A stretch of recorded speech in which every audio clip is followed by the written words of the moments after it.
The drying rack. It's a simple concept. It's where projects go to dry.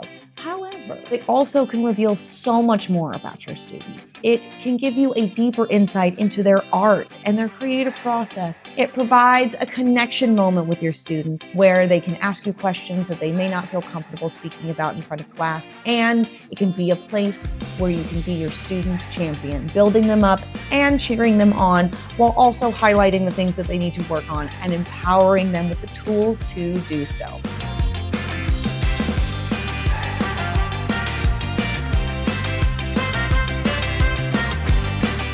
Hello, art teachers. My name is Maudeleora Kaufman, and I am an art and theater teacher in Virginia. One thing that you might be discounting in your art room is your drying rack. As teachers, we are making a million decisions a second. We are teaching, we are being emotional support, we're writing passes to the bathroom, we're making sure our messages are answered, and we got to keep our radios on. And you start to get tired of hearing the sound of your very own name. And that also means that we don't get to spend the one-on-one time with your students like you want to. We know what the project is, but we don't always know what the project in progress is. At the drying rack, you get to see their creative process frozen in time. Now, you might not have a drying rack. You might have a table with labels, which is what I have, or open shelving for 3D projects, or folders to collect their work, or even a cart that you roll from class to class. Whatever you have, the drying rack provides a place where you can take a look at what everyone's working on just a little bit more closely. You assign the project to them, but in art class, the student gets to interpret the project in their own unique style. After a busy class period,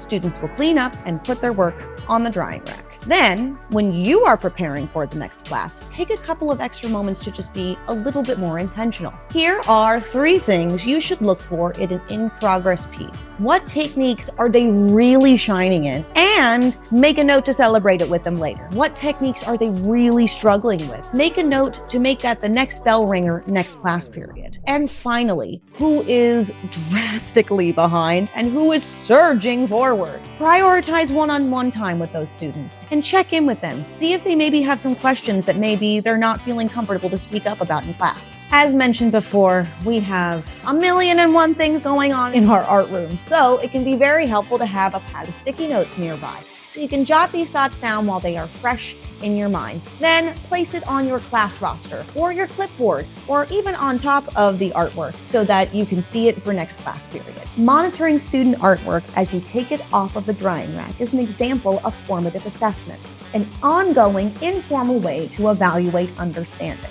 If you want to implement more formative assessments into your routine in classrooms, take a look at these 2 pro learning packs: Formative Assessment Strategies and Implementing Formative Assessment Strategies. Both packs include a series of videos and downloadable resources to equip you with student feedback. We'll drop a link in the description below for more information. So, what's one thing that you look for in students' artwork when you're taking it off the drying rack? Tell me in the comments below. A drying rack sets you and your students up for success in tackling the next leg of a project or their creative process. And finally, it can be a place where you can be your students' champion.